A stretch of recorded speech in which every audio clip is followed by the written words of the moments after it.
How does triple captaining Gabriel fit into the wider chip strategy? Why am I going for it? And which midfield differential am I buying this game week? Welcome to my team selection for game week 26. Hope you guys are well and you had a good game week 25. We've got so much to discuss in today's video. The chip strategy, Arsenal defence deep dive. We're going to look at 5 very good midfielders and benching headaches too. But first, let's just quickly touch on game week 25. I think many of you probably had green arrows, right? Bruno Fernandes, captain, was a popular one in the community. He came in with 20 points. Those that went double or triple Arsenal defence, big scores there. And Maguire got me a 6-pointer. And Morgan Rogers, thank you very much. I needed that 10-pointer from you after a blank last time out. And when Rogers scores, he often gets bonus points. Rice got his DEFCON. Rogers missed out on DEFCON by 1. And Enzo Fernandez clocked a much higher expected goal involvement open play than Cole Palmer. But Cole Palmer got 20 points and Enzo 2. That shows how much penalties matter. And guys, by the way, stay tuned in today's videos. You watch me and my 3-year-old attempt to cook quite a fancy dish for dinner for the family. Yeah, you'll find out more later. Before we even talk about triple captaincy, and we're going to talk about Arsenal defence, we're going to talk about Gabriel, let's just understand the landscape a little bit more. So, when might we use triple captaincy and where will we use our other chips? Let me present you a really nice fixture ticker from Mikhail Tokvam, who's on Twitter, and he's used this from Ben Krellin, who's a friend of mine. Ben's the fixtures guru, right? And he's used Ben's information and put this in really neat order for me. The popular chip strategy is highlighted, okay? So, forget game week 26 for now. Let's just fast forward to game week 31 to the end of the season. What many are doing, they're dead ending, right? Game week 31, we know it's the EFL Cup final. We know Arsenal and Man City, they won't have a fixture. And because they won't have a fixture, very likely, we have Arsenal and Man City players. We'll either bench them or we might even sell 1 or 2. Because we're doing that, to wildcard in 32 feels so obvious. By game week 32, we will know the landscape for blanks and doubles. And what we think we'll see is game week 33 being a big double game week, game week 34 being a blank, game week 36 being a double, and 37 being a blank. Now, those that double in 33 will likely blank in 34. Same with 36 and 37. Now work often in pairs, not always. So if we're dead ending in 31, off the back of that, you wildcard. You can bring back any Man City and Arsenal players you've sold, but also you understand the landscape. Fresh off a wildcard, many like to bench boost for obvious reasons. All your players are in form or they're fit. You've just brought them in. You've built a squad of 15. It's also a large double game week. So to bench boost, you might get 15 or 13, 14 players playing twice. Sounds good, right? If you have a good team in 33, you won't have a good team in 34. You can't navigate both those game weeks without, I don't think, not well, a wild card, 5 free transfers or a free hit. So if you're 33, if you wildcard in 32, 34, you're very likely going to want to hit that free hit button. It's a blank game week. And sometimes we like to play free hits in large double game weeks, but often they can get you out of a sticky situation in a blank as well. And if you've just wildcarded, you might have looked at 34 and gone, oh, there's players with a good fixture in 34, but I'm not going to go there because they don't double. And I want doublers, so I'm going to double in 33 with my bench boost, and then I'm going to free hit these players in 34. It kind of makes sense.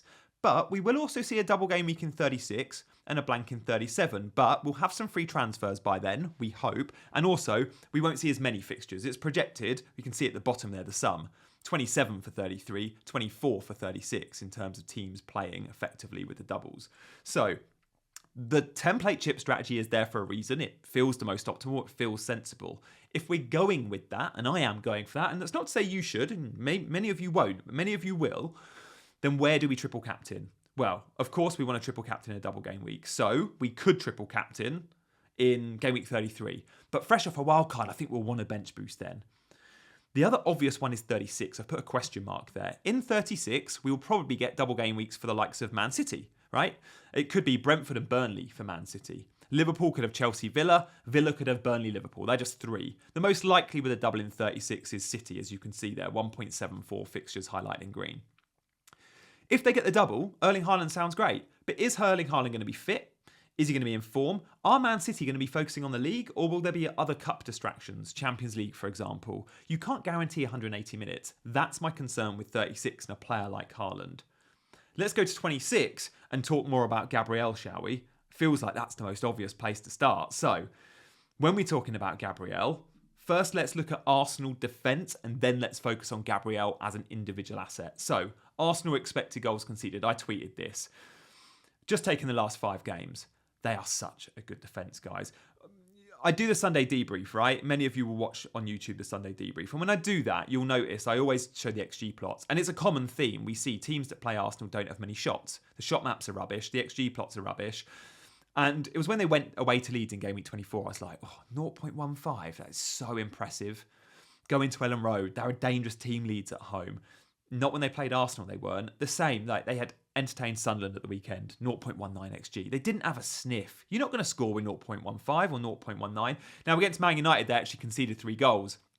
Even then, though, XG against them was under 1, right? When you concede 3, you expect sort of 2 XG against you, 0.71. Away to Forest. Again, tough place to go. City ground, 0.34. Home to Liverpool, 0.31. They are an elite defence. I have no doubt we want to be going big on Arsenal defence. The double up is on. The triple up feels great if you're there. We're going to be captaining an Arsenal defender, aren't we? So we're going to have a look at Gabriel's individual stats in just a minute. And those that are going triple captain active, you need to see this. But first, you guys know I'm pretty health conscious, right? And a good home-cooked family dinner is so important to me. So I've decided to get on the Hello Fresh vibe. So, helped by my sous chef 3-year-old, we made dinner last night and she loved it. Pistachio and lemon crusted cod. Yes, please. I prepped the potatoes, but together we made the crusted cod with lemon, garlic, pistachios, olive oil, and breadcrumbs. Good techers there, Gaia. This is such a good way of getting the kids involved with meal prep, and the pre-measured ingredients make it quick and easy. Cheeky girl there, couldn't help but steal a green pea, but in just over half an hour, we made a delicious dinner, and there are so many varieties to choose from on the menu of the week. Guy can't wait to help me cook tomorrow night, and this beats telly time when daddy's cooking alone in the kitchen. It's a thumbs up all round from us. So scan the QR code or click the link in the description using code Gianni50. And guys, it's 50% off your first box, but then 20% off your further 4 boxes and free treats for 3 months. Do check it out. We'll leave the QR code on screen throughout as well. So, Gabriel numbers, let's get back to it because this is awesome viewing, guys. When I look at the combinations all season of Gabriel, right, this is super interesting. He's only had 17 starts. So let's take all those starts and see when we piece together 2 games, what the total score would be. 2 successive games, right? Consecutive games. So, 17 starts. Yeah, he's only blanked 4 times. Only blanked 4 times. And none of those times were back-to-back, by the way. So, the worst combination you get from those 17 starts, you would get an 8-pointer. When we talk about ceiling with captaincy, we should also talk about floor. And Gabriel's floor in a double game week feels like it's 8 points. He will get you something, a 6 and a 2, and you take that, right? It's not the end of the world. Game week 2 and 3, that's what he did. However, the ceiling's super high. Guys, he has had more than 20 points on 5 combinations. 5 combinations from 17 starts, where in consecutive weeks he's had like a 12 and a 10. You've seen it 5 times plus, and his biggest was a 24-pointer game week 19 and 20. Guys, surely we're going to get anywhere between 8 and 24, and then you times it by 3, you get 180 minutes, you get 2 good fixtures. We've just looked at the expected goals against them. They go away and they keep clean sheets. They went to Ellen Road and they conceded very little XG, 0.15. They went to Forest and they conceded 0.34. Well, I would say going to Brentford and going to Wolves is probably quite similar to those 2 fixtures. We're going to get a clean sheet. I feel confident we will. Will we get 2? I'm not so sure. But if we get 1 and we get some bonus points and he gets DEFCON in one of the games and maybe he doesn't score or get an assist, but you're still getting those extra points, you're looking at a double-digit score times by 3. It just feels right. It works into the wider chip strategy. So I'm pretty sure that's where I'm going, guys. And I did a poll on this on my Sunday debrief, which was really interesting because I kind of expected people to be a little bit more hesitant on it. 16% straight away, like, yeah, definitely go in there. But of course, it was still early. Yes, probably got 21%. About a third of the managers voting were 50-50. And then about 30% were no. I reckon that no will probably become about 50%. Half those 50-50s will jump on board and the probablys will do it. So I reckon about 50% of engaged managers will be going Gabriel triple captain. I think I'm doing it too, guys. It just feels right for me, my team, my wider chip strategy. And I really look at the other options later in the season, and I just don't know I'm going to get 180 minutes. And Haaland feels like the obvious one, but I don't feel like City are going to be going for the title. I think by game week 36, 37, the title might be wrapped up, and you might see Marmoush, for example, getting minutes or a focus on the Champions League. Therefore, Gabriel, in a double game week, it just feels right. Guys, it'd massively help the algorithm if you hit that like button today. Do subscribe, and if you've got a comment, also let me know in the comments and I will answer it. So, what about my actual team? This is my big decision this week, Gabriel, but what about my actual team? Well, let's have a look how I'm set up. So guys, I've prepped for this game week for a while. I've got my 3 Arsenal in place. So it's a 3-5-2 with 2.4 million in the bank, 1 free transfer. Let's drop those 3 Arsenal players in though, right? I'm very happy on Raya, got a 7-pointer last time. Very close to the save point. He made 2 saves, you need 3. Gabriel, obviously, and Declan Rice, who, by the way, very nearly scored at the weekend. I do feel like Rice points are coming. I don't see him necessarily as a captaincy option unless you don't own Gabriel. But if you don't own Gabriel, where have you been, right? Get on Gabriel. So, happy with that triple up. I do think Timber's in the optimal Arsenal 3. It would be Gabriel, Timber and Rice, but I'm happy with Raya. We don't need to talk more about the individual assets at Arsenal there. I am likely buying a midfielder this week. So let's just put a midfielder in with a question mark there. We'll talk about who's coming into this team. But then let's fill in the gaps. Maguire, Virgil van Dijk, again, both good chance of DEFCON, these players. I look at Maguire any given week and I feel like I could get DEFCON. I think he had 6 DEFCON at half-time versus Spurs, but when you're playing 10 men, you're just not going to get it. He still got me the clean sheet point though. Going to West Ham feels like a fixture he could DEFCON. Same with Virgil van Dijk going to Sunderland. Are these two going to keep clean sheets? I'm not so sure, but I've got a chance of a 4-pointer if I get DEFCON, right? A good chance of a 4-pointer. So as things stand, that's how I'm set. The back 3 looks good. And then the midfield looks great, right? Bruno Fernandes, again, away to West Ham. Ordinarily, you'd happily captain Bruno this game week, but you're going to go for a doubler, right? Morgan Rogers, good fixture. Teams like playing Brighton. Brighton are a nice team quite often to play against, especially when they travel. Rogers at Villa Park's even stronger. And then Enzo Fernandez just has been such a good own, right? So that's a nice midfield 3 alongside the mystery man that we'll get to in a minute. There are 5 potential players that could come into that mystery spot, I should mention. And then up front, we've got obviously Haaland and Ekitike. Again, happy days. So who are the options in midfield? Remember, I've got 6.5 million to spend, but I'm not necessarily saying I should absolutely spend all of it. And when I go through these 5, I could kind of categorize them. I'm going for one that offers really high upside, one that's really boring. You might guess who that is. One that's a newbie to the league, and it's the unknown. One that has amazing fixtures, and one that's been a bit of a big hitter, right? I'm keen to get your comments here, and I'll give you the chances and where I'm thinking with them all. Let's start with the guy I think that's most likely to come in, and that is Amad Diallo. He's 1.8% owned, guys. I don't quite understand why he's so lowly owned. I guess I do. Since Carrick's come in, he's not had the starts, but boy, has he had the minutes. Boy, has he had the average position. Sorry, he's not had the points. He's definitely had the starts. And the fact he hasn't had the goals or the assists means that very few are looking at him. But he's had disallowed goals. He's had more minutes than Cunha. He's had more minutes than Mbermo. Yes, if money's not an issue, you go Mbermo, right? Or even Cunha. But it's so much cheaper, I think, for value. Ahmad's going to be amazing. You've seen me pipe on about him on this stream, right? 6.2 million with West Ham, Everton, Palace as an entry point. Nailed. Doesn't have midweek football because they're not in the cup competitions. He'll play this midweek in the Premier League, of course. It just suits him. I watched Man United versus Spurs and I went, what are you doing, Gianni, with just Bruno? It's not enough. You need a second United attacker. And I can't afford Mbermo. So Ahmad, I think, works. So he's the guy that offers big upside. I think the ceiling's big. And we can see there, goals last season, 8. Assists last season, 8. That was when he was playing as a wing-back, right? Ahmad's awesome. And he offers something at United that a lot of the other players in profile don't offer, right? He can track back. He can play as a wing back. He's defensively disciplined. He can run all day. And Mbermo isn't necessarily as good defensively as Ahmad. He won't work back as well. And Mbermo's more than 9. That right wing spot feels like it's Ahmad's. So look, I like him very much and he's the most likely. But the one at the back of my mind somewhere is the vanilla pick. And guys, you know I'm not the most vanilla manager. In fact, I've never been described as vanilla, and perhaps I pride myself on that, but perhaps it works against me at times. Maybe, Gianni, you need to be a little bit more vanilla sometimes, because there's good picks out there. Mr. Vanilla himself, Elliot Anderson, who doesn't get goals and doesn't get assists, but still gets 6 2s and 4s and 7 pointers. And he gets that because he gets DEFCON every week. Every week. I think he's had DEFCON in like the last 12, 13 games. All of these games, pretty much. Game week 25, not on this chart, also got DEFCON. This is from Fantasy Football Edits.